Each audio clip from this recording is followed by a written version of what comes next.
We've got really a fine guest this evening. He's he's become an author, and also he's appeared in several movies and so forth. He was born December 29th, 1984 in New York City, and his name is Sean Christopher Stone. He's an actor and director. He's known for Natural Born Killers. He's got a book out that's just been released through Trine Day, and the name of that book, it's entitled New World Order, A Strategy of Imperialism. Welcome to our program, Sean Stone. Well, thank you so much for having me join. I tell you what, there's an individual in your book here that you seem to focus on, okay? Eliot is his name. And tell us, his name was William Yandell Elliott. First, how did you come to write this book? Tell us that first. Sure. Well, as you mentioned, William Yandell Elliott was sort of the subject of this focus of the story. It is bigger than him, but I basically came across his name in doing some research that he was a mentor to Henry Kissinger and Zbigniew Brzezinski, Samuel Huntington, and many more very prominent political personalities, let's say, because Eliot was the professor emeritus of government and politics at Harvard for about 40 years, all through really like the late 20s all the way to the 60s at Harvard. So he obviously had a tremendous influence on the brain trust and the people around Kennedy, for example. Kennedy himself took his class when he was at Harvard. So a lot of prominent intellectuals and scholars were trained by this fellow. And I was very curious to know more about him. And this is when I was at Princeton doing my senior thesis work, because I was preparing my thesis for my history degree. And in the process, I ended up writing I studied Eliot and getting into this world of his background, which is very much the Anglo-American establishment. So when you read the book, you'll see a lot of references made to Carroll Quigley, who was a prominent Georgetown professor who wrote his book Tragedy and Hope in the 60s, and it was pretty shocking because he basically says, yes, there has been this conspiracy by, he called it the Anglo-American establishment, the Round Table Group out of England, and their association with the prominent banks like J.P. Morgan and others, basically to perpetuate the British Empire in more informal ways, like the British Commonwealth was one such way of adopting that name as opposed to the British Empire. So that roundtable group and the Anglo-American establishment very much intersects with what Eliot was a part of. Eliot was basically a disciple of that group. And so what I was looking at was, what was the worldview of the British Empire at the turn of the century, and how they were looking to reincorporate America into that empire informally again, through alliances, through political relationships, and most importantly, through intellectual goals, let's say, so sort of the political, philosophical goals of empire. And so this is essentially what the New World Order is. People can get into the more esoteric aspects of it. There's obviously other angles to look at, but this New World Order that I'm looking at is strictly what is the aspiration of essentially dissolving nation states into larger supranational organizations, right? Trying to take away nation states' sovereignty, trying to basically put them into agreements, whether it be legal agreements, trade agreements, all sorts of things like this, to basically strip away the constitutional authority of a state with its relationship with its own people. Yeah, that seems to ring a bell with the North American Union. Is that what they're pushing now for this hemisphere? That's an argument that's been around for a few years now. Frankly, we haven't seen it happen. There are a lot of people who, I remember 5 years ago, were saying the Amero is about to come into existence, and basically they're going to have a new currency called the Amero, and they're going to launch it from Denver, Colorado, and that'll basically supersede the dollar. Well, we haven't seen that happen. I don't know that really is going to take place. What we've seen, obviously, instead of the North American Union, we've seen, obviously, NAFTA. And that has done a lot of damage, to the U.S. economy and also to the Mexican economy, frankly.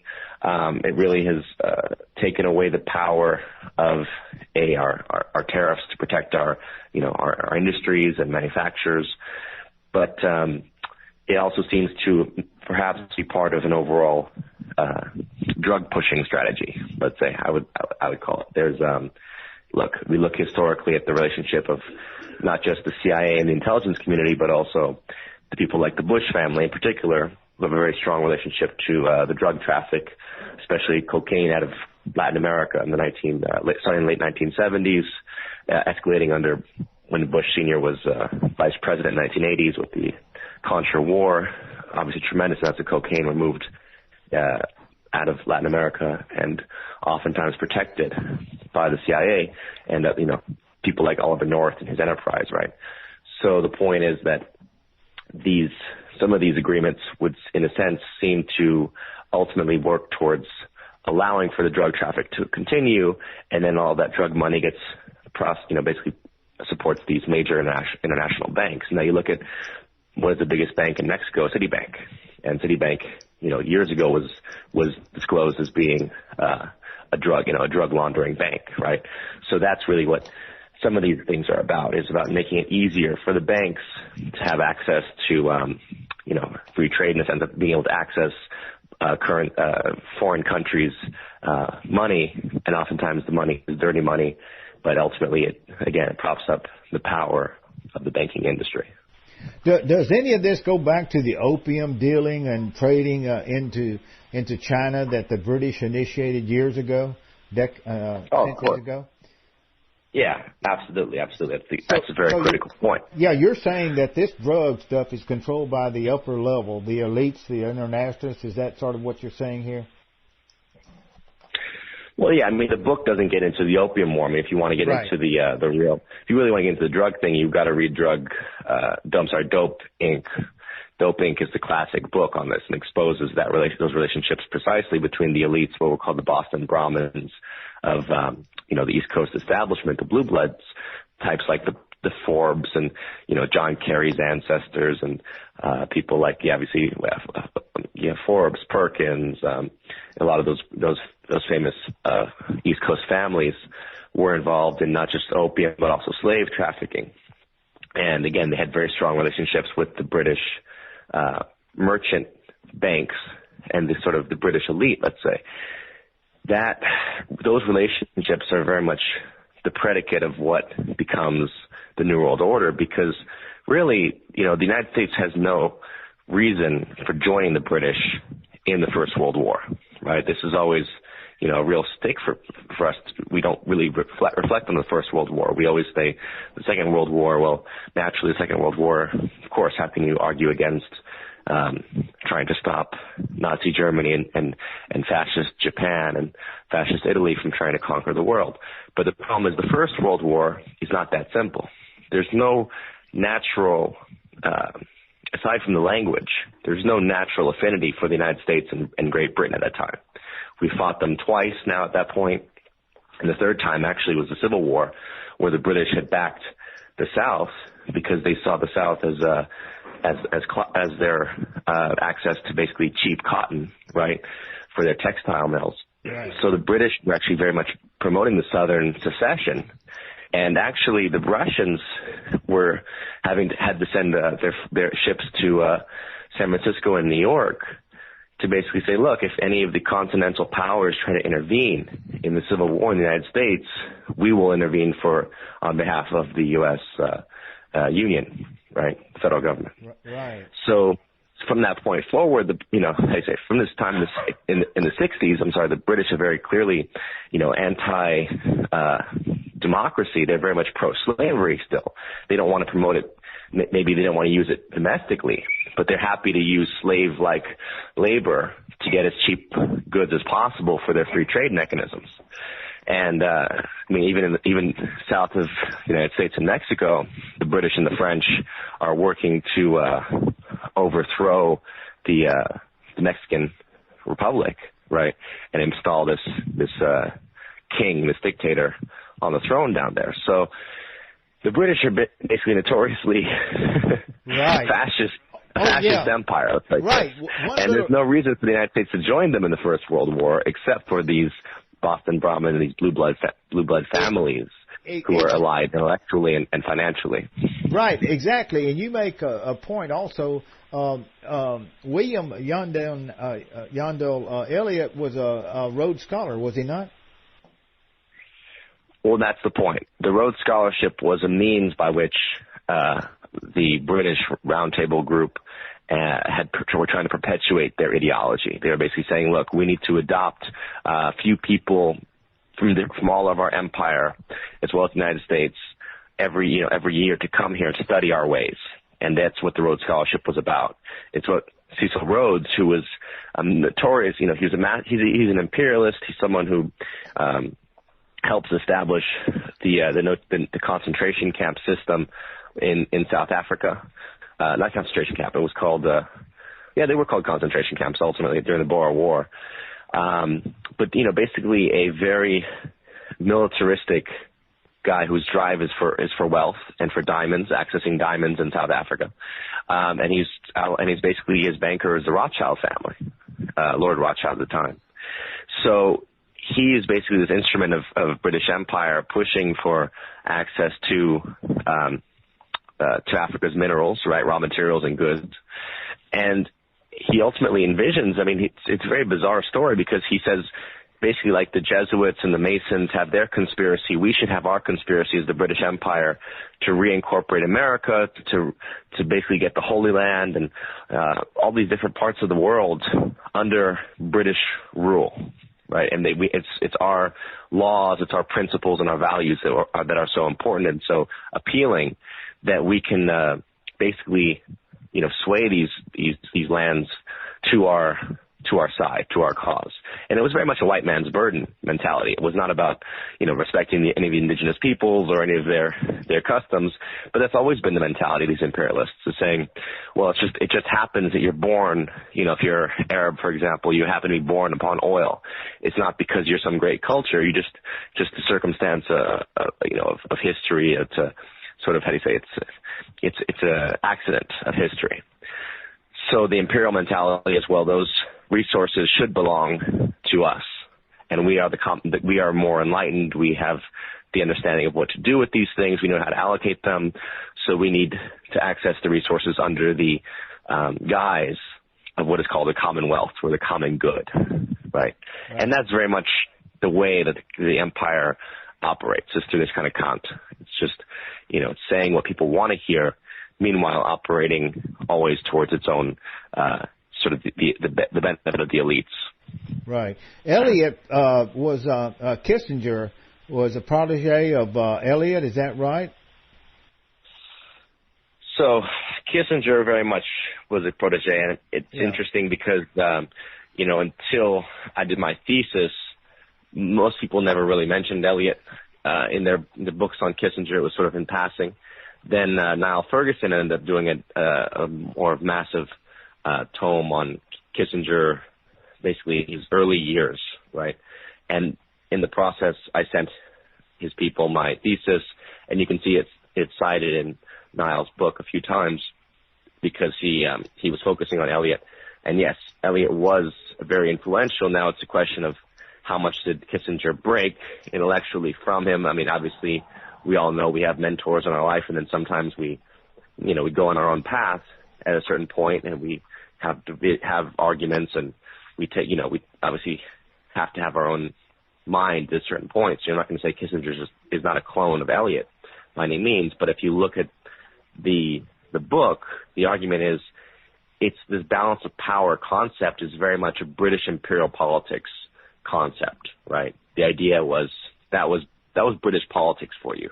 The notion that, well, we'll give, the Russians certain territory, but if they cross if they cross the bounds into like Afghanistan, let's say, or try to enter the heartland region of Asia, which is really the heartland is considered like the Middle East, basically up to like the border of India, Afghanistan. In the west, it'll be like Turkey and some of the Balkan region.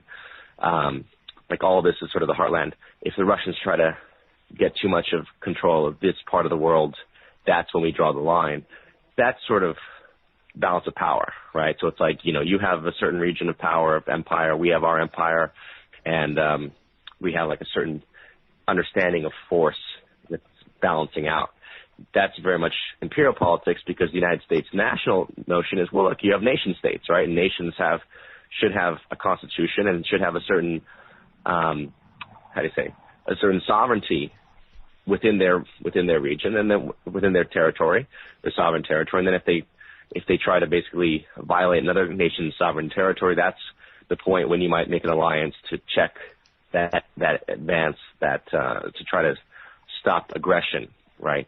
Right. Unjust. Right.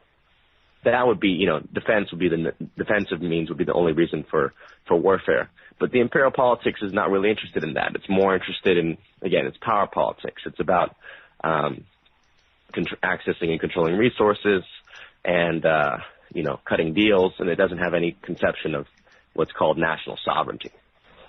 Right. Now, Ferguson, did he not write a history of the Rothschild family, I believe? Yeah. Yes, he did. And so he's pretty closely aligned with them, of course. And I think he's out of Harvard today, I believe. And Kissinger always shows up at the Bilderberg Group. Is that the top of the feeding chain here, the Bilderberg Group? So we talk about the Bilderberg Group in the book to a certain extent. Right. And obviously it's difficult to know what's the top of the food chain. Obviously, we know that there's a tremendous, there are tremendous personalities that go to the Bilderberg meetings every year, right? Sure, each year, yeah. They're inviting, very influential people from, whether it be Google now or historically, the heads of the certain press outlets, political figures, like Clinton being invited right before he gets the presidency the following year, I believe. Things like this might take place. I'm sure they have discussions like this about what the agenda might be for 1 year, 5 years, 10 years. And mostly it's just I think of it as a think tank for the most part. Right. They pass around papers, they have discussions, they basically are setting the agenda for what they would like to see come. I don't think it always occurs that way. That they may want something to occur. I don't think they can necessarily force it every time. It's not like they're all powerful, but they certainly have an agenda and have steering committee of people like Kissinger, who obviously are tremendous eminence grise behind the scenes in terms of their influence over politicians and as considered very strong advisors. David Rockefeller is like a long time head of I think it's David Rockefeller's a long-time head of Bilderberg, as well as Trilateral Commission. So again, to me, it's more a question of these groups, like the Council on Foreign Relations in the United States as well. Actually, I would say Bilderberg is sort of Council on Foreign Relations writ large. It's a place where the elite can come together, and the self-appointed elite, let's say, and can basically have their conversations and assess the political strategy, for the countries and what they think might have to play out in the coming years. But again, it's difficult to know at what level they have, are they able to make sure things happen. We obviously say that they have more influence than most people, but I don't know that they are necessarily, the grand masters at the end of the day. It seems to me there might be an esoteric or Masonic element to certain things that are going on, because there are indications to me of ritual and magic at a certain level, and this gets into the darker side of history. It's even harder to explore than Bilderberg and Trilateral Commission and CFR. Yeah, you almost have to be an insider to be there at those ceremonies to see who's there and everything to really understand this. The World Economic Forum, like Charlotte, we've covered that a number of years, have we not? Oh, yeah. Mm-hmm. And Charlotte and I both been able to, when you have 25 international corporations meet in one place for a few days, that's a lot of power, is it not, Sean? Well, we presume it is. It's a lot of money. Right. So, they have a lot of influence, too. And Kissinger, the same old wax museum guys show up, like Kissinger, all those people, at the World Economic Forum. And they're always pushing this public-private partnership. Looks like they're buying up the world. You know? Yeah. What would be your comment? They're buying up infrastructure, it looks like. What do you think? Right. Well, that seems to be one of the strategies that these people utilize, is the notion of, how do you say, public-private partnership, which is, how do you say, it's been misconstrued, because on one level you look at the American system of economics, right, and there's this tremendous history that's been kind of wiped out from the history books. You know, I studied at Princeton. I never heard about the American system until I left, because they cut out the characters like Henry Clay, Henry Carey, what was considered like the Hamilton, Ben Franklin tradition of economics, which was more, you know, the government is going to basically launch initiatives in infrastructure and manufacturers to make sure we protect our domestic manufacturers with tariffs. We invest in infrastructure projects, things that help markets to grow, right? Markets need, you can't just have a market in the middle of the desert if there's no road to get to the market, right? So who's going to help? Who's going to build the roads? Well, the government is more incentivized because it's supposed to represent the people. So the government's more incentivized to build the road or the rail system, you know, or the canals, you know, the dams for energy projects, all these things that allow for, you know, sort of cheaper access and flow of goods, so then people can come together in a market. And at that point, yes, of course, they can have free trade, but you have to protect your trade as well. You can't have, you know, cheap products coming in from South America or from China, and they're dumping projects at a cutthroat rate that then drives your wages down. So this is what the American system was fighting against. They're basically saying, look, there's a harmony of interest, because you're ultimately, it's what Henry Ford said, it's your worker is also your consumer. So if you're paying your workers a good wage, guess what? They're going to be able to buy and afford your goods. What this country did by the banks taking over our system, really I would say the corporations too are very much under the control of banks, right? And that they have to make a certain profit just to survive. They have to answer to their stockholders. They have to basically answer to the preferred stockholders and the people in charge, you know, who select the CEOs and whatnot. So that's really what's driving the corporations, is the financial sector. And the financial sector is saying, look, we don't care what you're making. You can make $1 a day, as long as we can have you on a debt basis, where we can basically say, okay, we're going to give you a credit card, and if you fail to make payment, we can start collecting on other things. We can start collecting on, you know, your house, your car, you know, you name it. Right. We're going to lay claim to it, because you are too in debt to actually own anything in your life. So they don't care what you're making. You see, the bank says, that's great. You know, you don't make, you know, you're making, you know, low wages. That's not a problem. You know, we'll let you access debt. And then from there, you're just going to sink yourself into deeper debt. I mean, look at what the kids are going to school now. You know, that's the biggest debt in history, right? These trillions of dollars. Boy, that is tremendous, isn't it? What are we going to do about that college debt? Is it just, I mean, it's just ridiculous. I mean, think about it. Like, you know, people went to college in the 60s and 70s. You know, they went to state colleges. They paid, what, $100 for a semester? Yeah, you say that. In 62, I was at the University of Texas. The tuition was $50 a semester.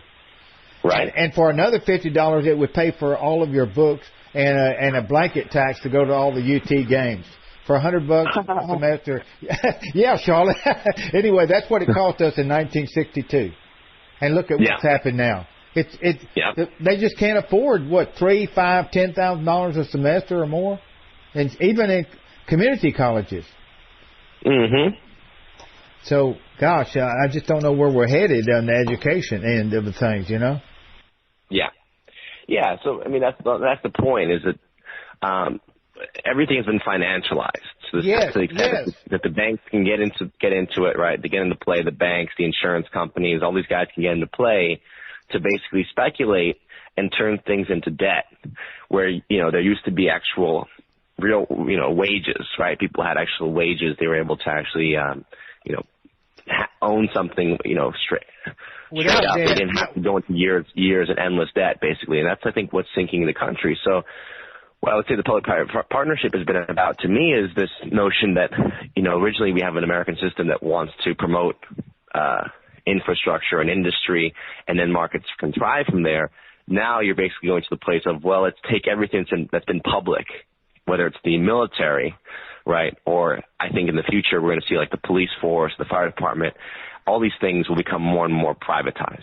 right? Just like when we see the military, right? So it's like what used to be the military was... The prisons have become that way already, some of the prison systems. Well, there you go. Yeah. And so they're going to move into the local law enforcement. And does Trump present a real problem, a barrier to them in their future, this New World Order that you describe in your book? Is that why they're so much against him? Well, I mean, here's the thing. On one level, I would say, sure, it seems that the elite, as far as the Rockefeller level elite, do seem to be opposed to Trump because they are scared of his rhetoric about, not being as far, as not promoting their foreign wars, for example, not wanting to commit America to endless foreign engagements and, these silly conflicts that were constantly being, hoodwinked into supporting, a good word. Syria, right? Syria now, I mean, Iraq before, Libya before, you name it. I mean, it's just historically, it goes back. We just constantly are engaging in these ridiculous wars that have nothing to do with America and are not helping our country in any capacity. So on one level, Trump seems to be supporting that mentality and saying we need to protect our borders and all this. Right. On the other hand, Trump has this relationship. He's part of the billionaires club. Right.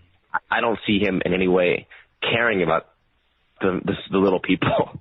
I don't see that actually being any kind of genuine notion on his part. So it's difficult to know that if it's not ultimately just literally another mirage, just like Obama was a mirage of saying, here's a black progressive male who's ultimately completely not that. He's the opposite. He's basically Bush too. Right? I think Trump is another mirage that's put out, who's supposed to be the anti-establishment guy. And they've done this before. Don't forget, they've pushed it. So if he's really a Barry Goldwater, I'd be surprised if he ended up being that genuinely. Gentlemen, last night I watched him in Florida, and he actually claimed that he would not honor NAFTA. He said it had to be rescinded or use legal speak. I forget exactly how he put it, but and I don't know. I just wanted you to know that he did say that NAFTA had to go. Yeah, isn't that an important point, Sean, about this trade? Mm-hmm. They have to get someone in there that supports these trade agreements. Is that right? They want people to support their international trade agreements, right? You could also put it this way, though. Okay. We know what it looks like is coming up. Right. Is a tremendous another crash, right? I mean, we never really recovered from 2008. Right. We've got a problem coming up, financial crisis. We have things coming. You bet. It's coming. So the idea would be then, well, what if you use the Trump, presidency if he wins? And I would be surprised if he wins, but let's say that, because for me, at the end of the day, most of the elections are really, I think elections usually there's already a selection process that takes place just to get you to that level. But then I think it's more about gauging the public consciousness more than anything. Exactly, you see that this is their way of kind of seeing, okay, where are people at in their mindset? What do people, want right now? And then, oftentimes they come into office and they do the exact opposite of what they said. Exactly. So it's really not about, so it's not about truth. No. But if Trump did win, obviously a lot of people are saying, look, the economy's going to crash because he's not going to honor our trade commitments. He's not going to honor our, certain debt that's owed. And it's just, basically it's going to sink the U.S. economy.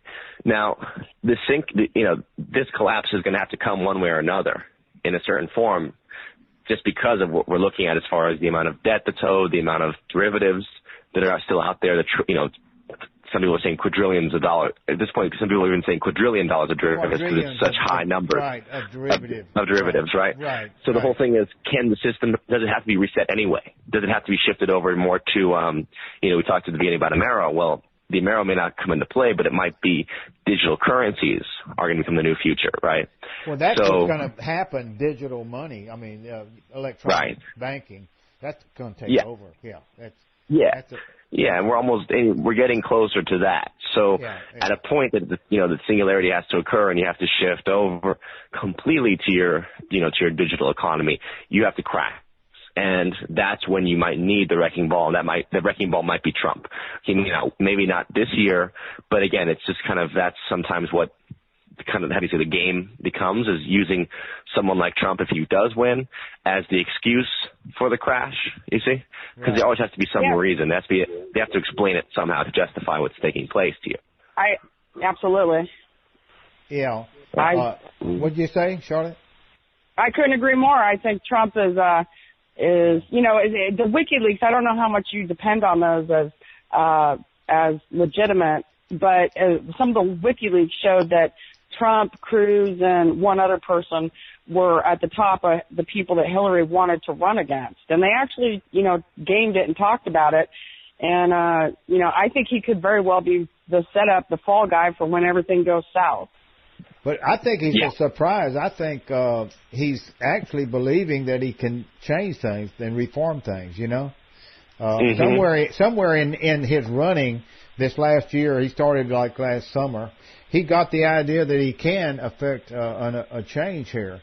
That's what I sort of get an impression of his. I've watched most of his speeches, and it seems to around the working guy, the working class people, the average person. He seems to be a defender of them, and he says he will fight for them. He repeats that over and over again, Yeah, I would love to believe him. But he still has the billions, right? Yeah. Well, or at least he's a fake billionaire. But either way, he plays a billionaire on TV. So I think he's a narcissist at the end of the day. So I don't know that I don't believe that his sincerity. On the other hand, I would love to, because I like what he says more than I like what Clinton says.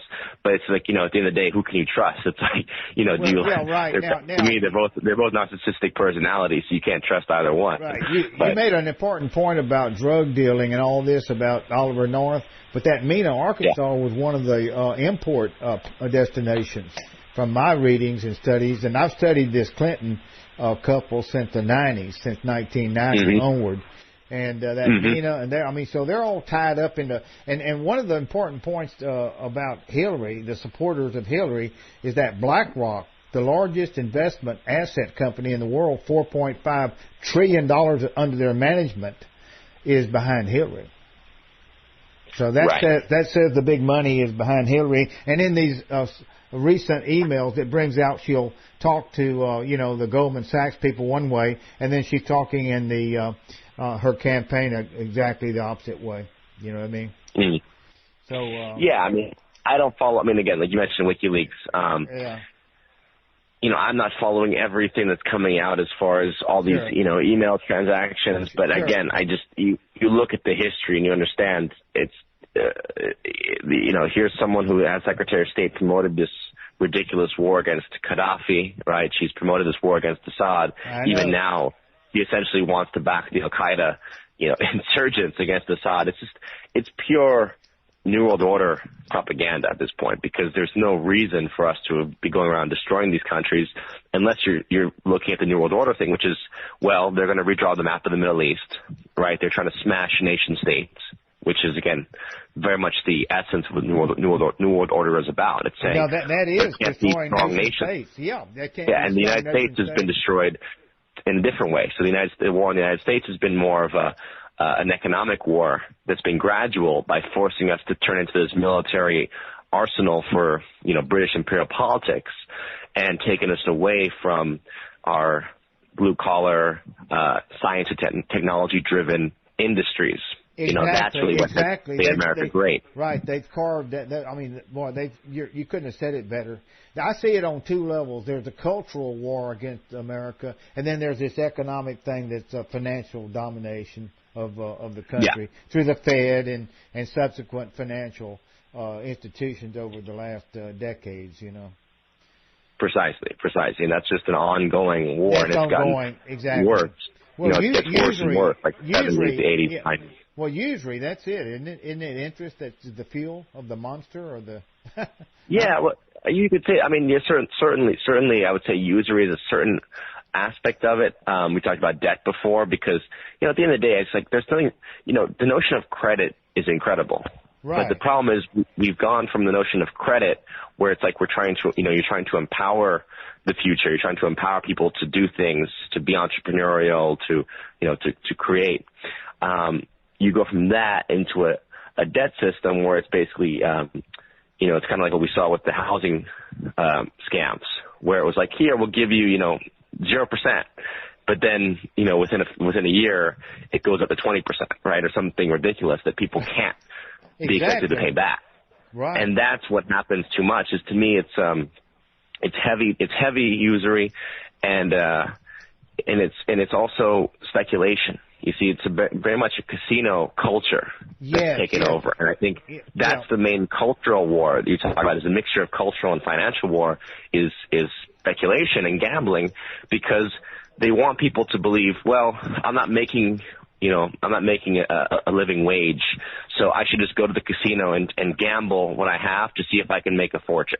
And they sell that to you on TV. So it's the same thing with, the rappers and the Kardashians and the famous, the celebrities that are being pushed to you. It's like, well, you see, he made it from the bottom to the top, right? Like, he made it, he got lucky, so you can go and you can gamble too, and you can get lucky. And that's what they want to sell you, is this whole notion of, well, it's not like hard work and being able to make a decent wage and, buy a house and pay it off within a certain time because you're making good money. It's like, no, you can go out there and hit the jackpot and become a billionaire. Well, that's a good point. Have we raised a bunch of cheating and hustlers and gamblers in this country now? Is that really what's very widespread out there? Hit the lottery, cheat somebody. It's sort of like hustle somebody out of something instead of working hard, to get something. Yeah, and that's what Trump, let's be honest, that's what Trump kind of epitomizes too, which is why I say, like, let's not be too fooled by his demeanor, because if he ends up being genuine, I would love it. It's just, what does his history show is someone who basically, like, sells the idea of, I have gold here and it's all gold-plated lead that he's trying to sell you, right? He's trying to sell everything on his name, that, because it's like he came from a rich family, and, he's obviously got, whatever, he does have all these properties, but are they actually, they're hawked up, or does he actually own them really, or is it just all debt and other investors? I'm sure that's it. He's part of the Billionaires Club, right? So people want to invest in the name, even if there's no actual, like, owned assets behind them. Right. It's an interesting election year. Charlotte and we had our first interview nearly 10 years ago. It'd be November 1 this coming November. That was on election fraud. Can you believe that? And it looked like Charlotte, go ahead. No, it was high-tech election theft, Yeah.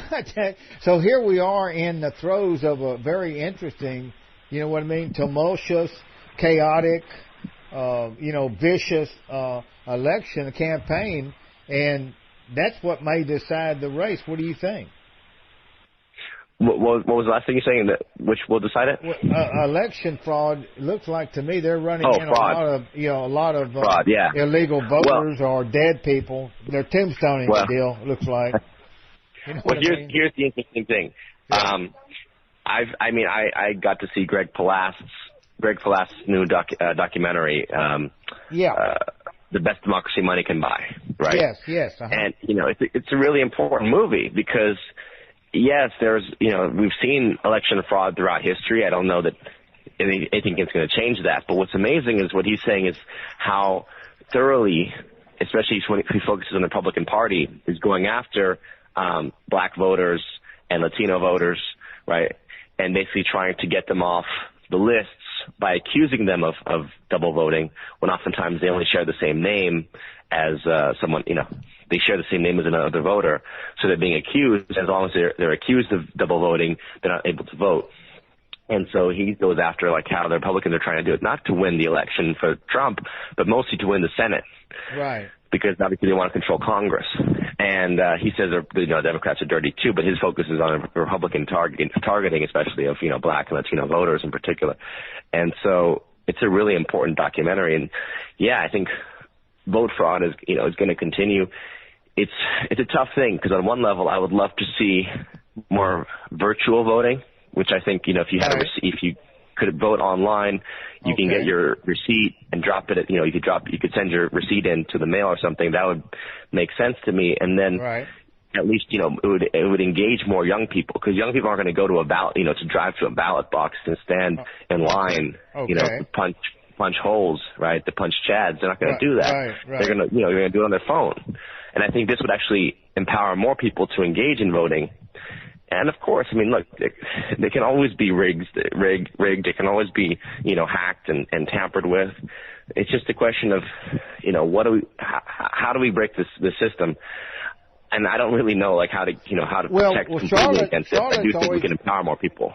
Charlotte, what's the solution to this? Is it paper ballots or what, Charlotte? What do you think, Charlotte? Well, we need verifiable elections. They've gotten to the point where they don't even verify the electronic voting machines or the tallying. They're unverifiable. And however somebody wants to put their mind to it to figure out how we can verify the election, that's what we need, is that ability to go back and do a recount or to be able to verify the election. And it's not that I'm anti-technology or anything, but a lot of people think that has to be handled through exclusively paper ballots. So there you go. Yeah. Paper ballots could do it. I mean, going back to that, this electronic thing is the wrong way. We got to get off that. I'm convinced that we need to drop that, but it's not going to drop. That's not going to change. I don't think we can do it. Right. It's embedded in the whole system now. See. Yeah. You're just never going to engage young people unless it is electronic. I mean, electronics is the name of this game. It's millennials. What are they into? Gadgets, right? Millennials are into gadgets, right? Well, yeah, exactly. Digital. I mean, as much as you can do on an app. Yeah. You gotta online, go with it. Go get an app, man. Play the game, right? Exactly. Get lost in all that gaming and stuff. They're so. I don't know. I can't even. Kardashians. I've never seen an episode of them. I don't even know what they look like on television, hardly. So I missed out. I guess I missed a lot, huh? Huh, Sean? I'm that old guy over the hill, right? I don't know if it was true or not, but I heard. Go ahead. Yeah, me either. But I heard that they're getting in trouble for the robbery in Paris. I don't know if it's true or not, but no, I've never watched them either. Well, there's something about the value of their jewelry that they were claiming that was in excess of what actually the value is. I don't know much details about it. I read the news on it, so Right. Well, it's again, it's there's a mass brainwashing technique that's deployed against all of us, but especially against young people. Through media. Media is a tremendous tool for brainwashing. It shapes worldviews, and that people can't imagine that their news is literally dictated to the reporters, or to the journalists, that they're being told these are the stories. This is what you have to focus on. This is what you have to cover. This is what you have to cut out. They can't imagine that. They just want to watch their little idiot box. Their empty MTV, and that's it. All they want to do is just check in and check out, right? As opposed to thinking about what is really going on in this world. There are conspiracies. There are people in positions of power that have the ability to manipulate things, and it's like if you're around it, you understand it. You're around these situations, and you understand people are conspiring because they can, and most people are not in a position to do it, so they can't fathom what those who are in positions of power can do. But what they come up with is conspiracy nuts that dwell on this too much, right?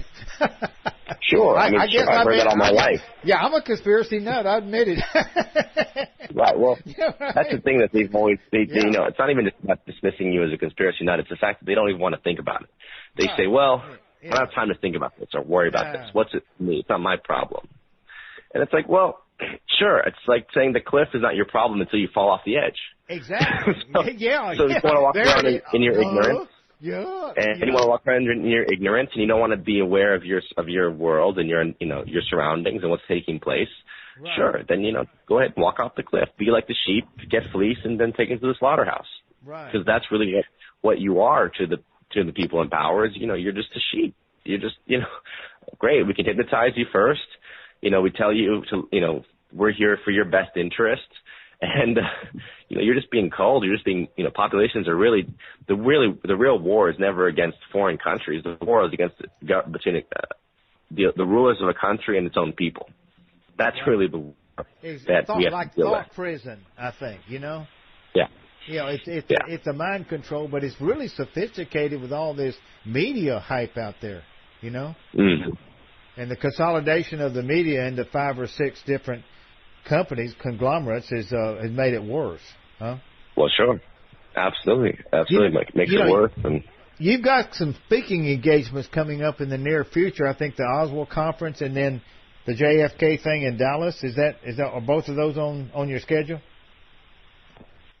Yes, I'll be talking this coming Friday night in New Orleans, and we'll be talking at the Oswald conference, as you mentioned.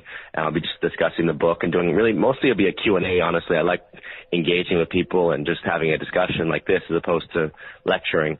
I'm not much of a professor type. I'm more of a... No, you're sounding good. This is very interesting so far. It's been a very excellent interview. Well, and you're well spoken. You've got that historical base, which is very important, isn't it? Huh?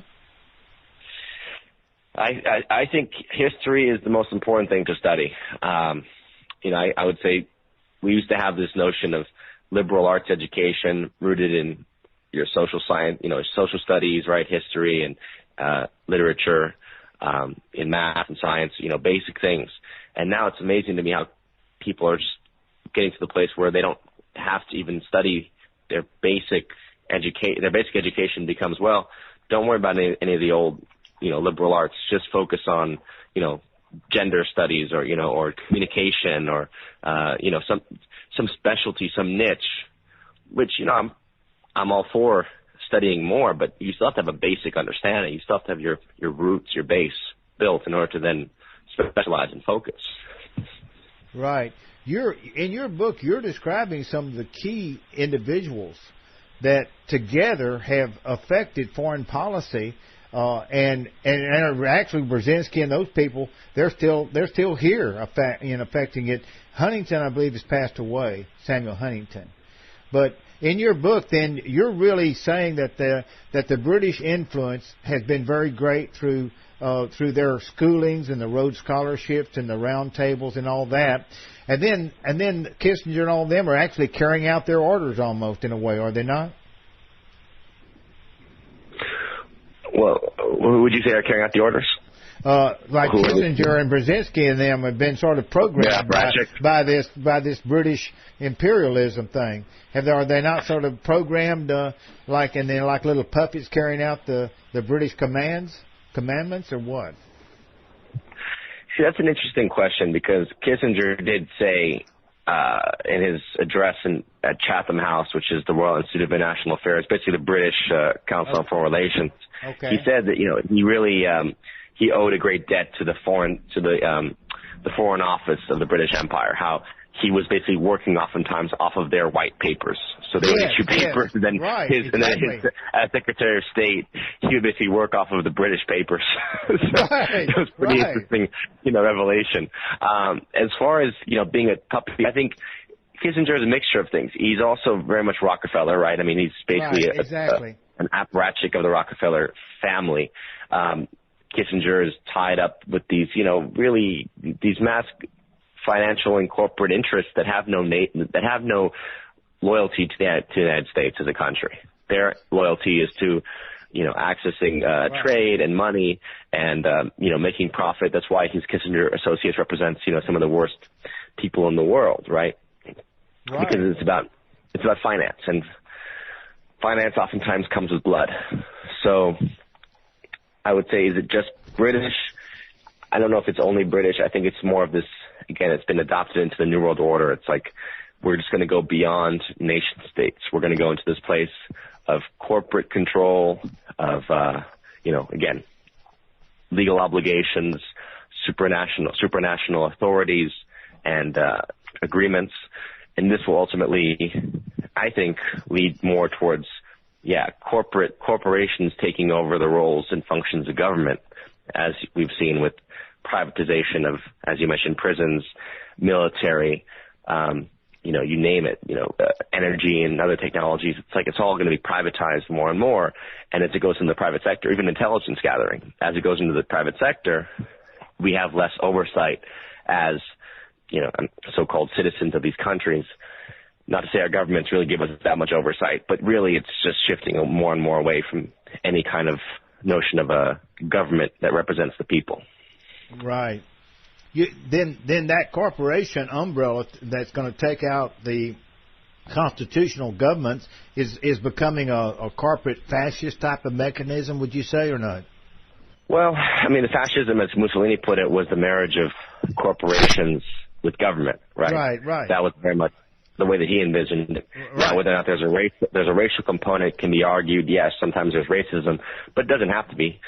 H.G. Wells, who was part of this whole group of, British imperialists, the Round Table group, he said, the New World Order and the open conspiracy was about incorporating the other races into our conspiracy, at least the elites from those races, the Obama types, right, who get incorporated into it and they become apparatchiks of it.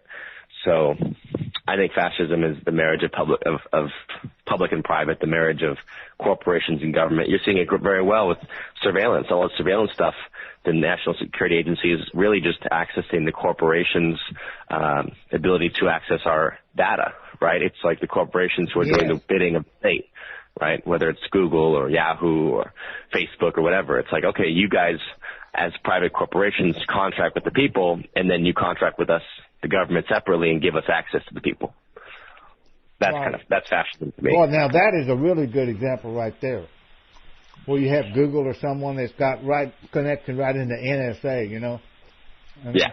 And so what are your solutions on some of what would you put forward as what we need to do? And not only are you alerting and exposing this system, and from a very good new angle here with this Elliott fellow, but what would you suggest that we do from here on? We've got about 5 minutes left in our program. What would you do, and what would you suggest that we do to reform it or to move this thing towards a more positive conclusion? Future?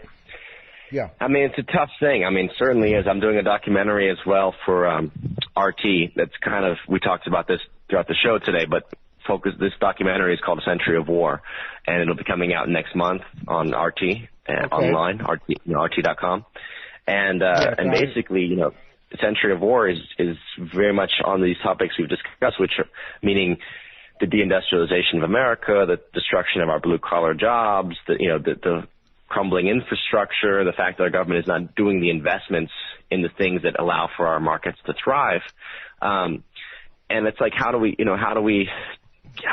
turn that around? How do we have a future for our people, and not just, slogans like "Make America Great Again"?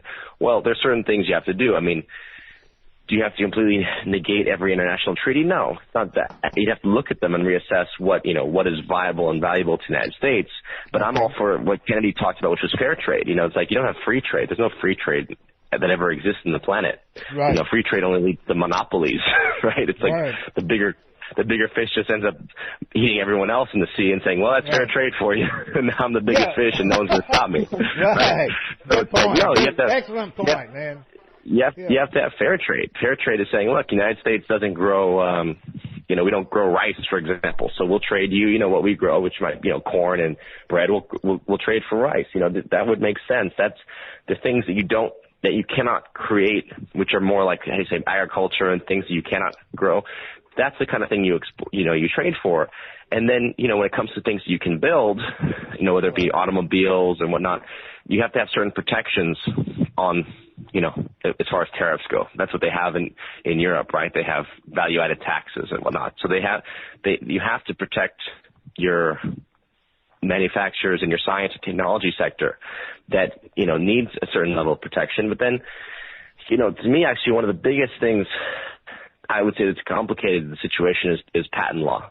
Okay. Right, and how this is just going off topic a little bit, but I think patent law is fascinating because on one level it's like you say, we want to see science and technology and innovations be respected as far as the creators having to make profit, but at the same time, if your profit is demanding such a high rate that you're basically ending up to charging people hundreds of dollars for a single pill, right? It basically it leaves the market in the place where most people cannot access, can afford to, and that's why people in foreign third world countries or in India are basically saying, okay, well we're just going to reverse engineer it. The Chinese are good at this. We'll just reverse engineer it and do it cheaper, right? So there has to be a certain, we have to find the right value for things again. I think we're at a place where we overvalue money, and it has to do with the debt system and the fact that everyone is in debt. So we have to, in a sense, where everyone is overvaluing money, and we're undervaluing creativity and the wealth that every human being has innately, which is their creative mind. If we respected and recognized this value, the beauty of that every human being has something to offer. There's a harmony of interests, right? That everyone does something and does a unique trade, a unique craft in their own unique way. And then we could come to respect and value that. That's the ultimate revolution that I think is going to change the world. Everything short of that is only going to keep the game going, right, in a different way, where it's like, so someone else will come out on top. We can have a revolution tomorrow, and you'll end up with the Castro who, comes into power promising reform and ends up staying in there for 50 years and keeps the country stagnant, right? It's very difficult to talk about what's going to transform the planet, except to say that I believe very much in human creativity. I think that science, technology, innovation, these are the things that are going to transform things. But we have to give people the means of going out there and creating. We have to give them the credit necessary to go out there and create and do things. And we have to see the circular nature of life, which is if I give to you, you're going to be able to give to someone else, and we can pay it forward in a sense. That's what has to be done. We have to get out of this fear of scarcity, the fear of lack, the fear of fear itself, in a sense, is what most people are living under. Well, that's a beautiful ending of our program. I want to thank you. And Charlotte, how about closing comments from you? Oh, I just wanted to thank Sean for being with us today. And are you? Can I catch you on RT? Are you still doing Watching the Hawks? Yes, I do Watching the Hawks, which is it's a daily news program. So I co-host that show. I do Buzzsaw is coming back on Gaia TV, so people can keep an eye out for my Buzzsaw online interviews. And as I said, this documentary, the documentary Century of War, which will be on Watching the Hawks next month. Okay. And then, the book, which is out now. Okay. Well, we want to thank you very much for being with us this evening. And Charlotte, anything else? No, thank you very much, Sean. Keep up the good work. Sean Stone, thank you very much, and you're really a positive force for our society. And we honor and respect your work. Okay. I appreciate it. Thank you, guys. Thank you. Bye-bye. Bye-bye.